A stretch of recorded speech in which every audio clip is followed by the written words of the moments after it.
Welcome to Module 2, Building the Relationship. In Module 2, we will explore techniques and strategies you can use to build rapport and trust with your mentee. In addition, we will describe various methods of communication you can employ for building the relationship with your mentee. You will start Module 2 by completing a pre-reflection. In this pre-reflection, you will think about your journey of success.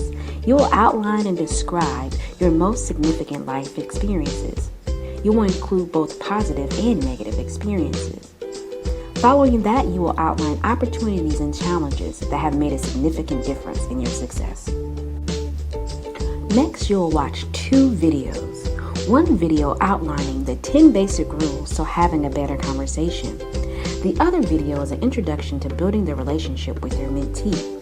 This short video will outline and describe ways that you can fortify and reinforce building your relationship. This module has one assignment.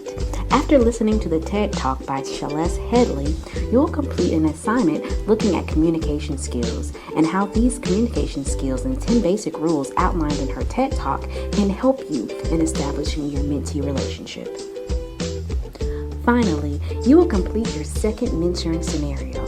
Through the scenario, you will be able to put into practice what you have learned throughout this module. To get started, click What to Work On.